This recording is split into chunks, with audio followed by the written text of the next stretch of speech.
So here we have the Corsair H150i Elite Capellix 360mm AIO CPU cooler, and we're going to unbox it for the first time. This is Corsair's basically top of the line, definitely top of the line range for AIO coolers. There's the larger one, H150i, which is a 420mm radiator, but the Elite Capellix is basically the top of the line range for AIO coolers. So let's have a look what you get in the box.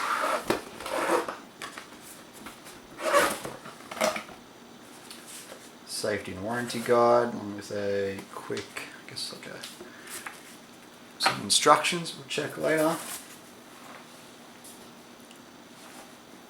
Okay.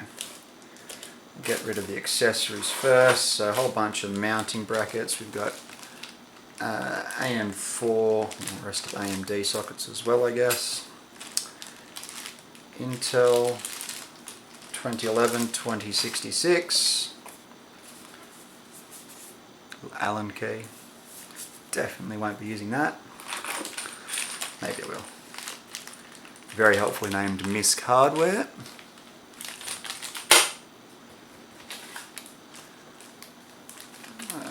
So that's the AMD Threadripper 4 retention brackets, and I think there's one more thing in here.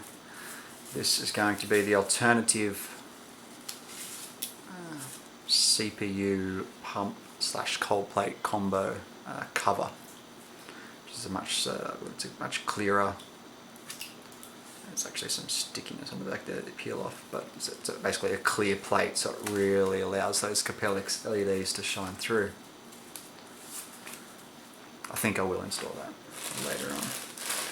And more accessories. So actually one of the big reasons I purchased this particular item is because it also includes one of these guys, which is a Corsair Commander Core XT.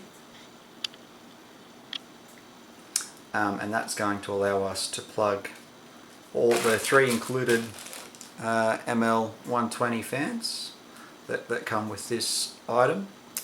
Their RGB, control them, their speeds, as well as control their RGB through the Corsair iQ software.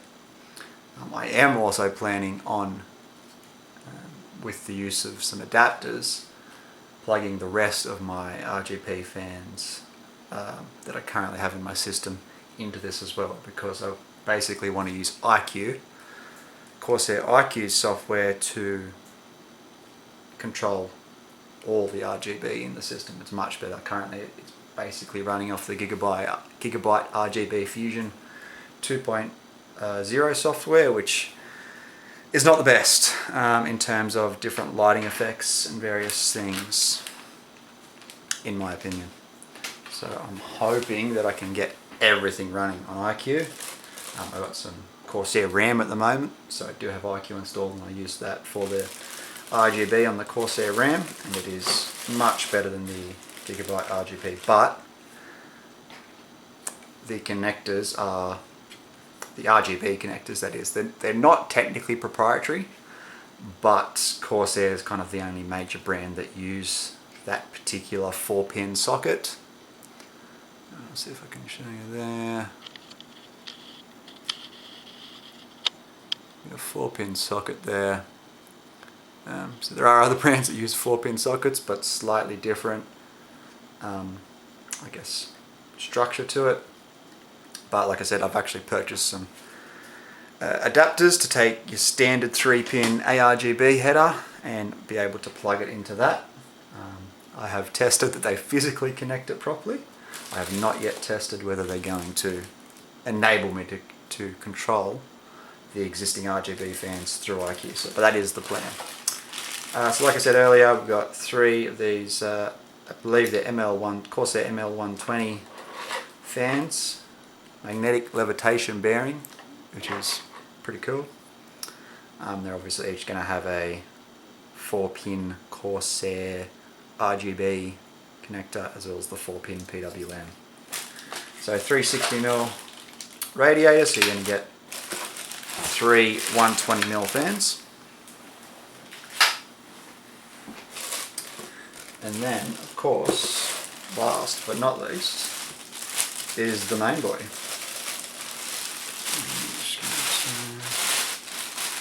Take a whole bunch of this. Take this all out.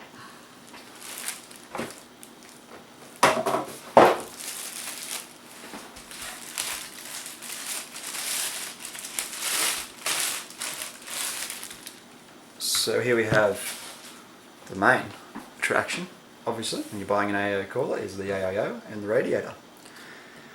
So we got the cold plate, pump head sort of combo, like I sort of mentioned, whole bunch of Capellix LEDs underneath this cover, head plate cover, I guess, which hopefully will look really cool once I get IQ going. We've got so that's the connector that will connect into our Commander Core XT. I believe it's a Commander Core XT. Maybe it's not a Commander Core XT. It's a Commander Core. It's not the other Corsair Commander unit which doesn't have the 4-pin RGB connectors that needs like the RGB lighting, LED lighting hub or something like that. But so 6 PWM fans, 6 RGB connectors, this connector on the end, which is where this pump is going to plug in directly, and the other one here is the I believe it's the RPM wire, which you plug into the CPU fan header on your motherboard, so your motherboard knows that there is something attached to the CPU that is going to cool it. Essentially is what's going to happen there. And then of course our 360mm big boy radiator. It's a radiator, I believe it's aluminium. Hopefully will do the job. I think it's 25mm thick, so, which is pretty standard for AIO radiators. Looks really nice though. So that's it. I'm hoping these hoses are long enough that I'm going to be able to mount it like sort of that in the system. My case is a Phanteks P400i, which the only place I can put a 360mm radiator is on the front. So hopefully I'm going to be able to mount it like that. Probably going to have to mount it sort of like that sort of arrangement, which hopefully is okay. Watched plenty of videos from Gamers Nexus and Jay's 2 cents about various orientations of AIOs, and my takeaway was as long as the top of the radiator is higher than the pump head, you are okay. Not ideal to be like that, but okay. Obviously radiator on top of the case above the pump is the best, but that is not possible in the Phanteks P400i, so we're going to go with a front mount. Not sure whether I'm going to put the fans on the front of the radiator so you can see them from the front, or in the inside of the radiator. Maybe I'll go push-pull just because I have 3 front fans already and I might be able to do that. We'll see once we get it all installed, see what it looks like. So here we are all installed. So what I found was that unless you remove the hard drive cage from the Phanteks P400i at the bottom there completely, you won't be able to mount the radiator with the hoses at the bottom, and even then it would be a tight fit around the graphics card with any sort of modern length graphics card. You can change the orientation of the pump head sort of by 90 degrees either way to help sort of optimize the hose length, but I think this is the orientation that most people will be going with for a front mount radiator in most cases. And it's installed well, fit well. Yeah, so with the Phanteks P400A, you do have to move that hard drive cage back by about 25 mils. The holes are sort of set up for it from the stock orientation, but that's pretty straightforward.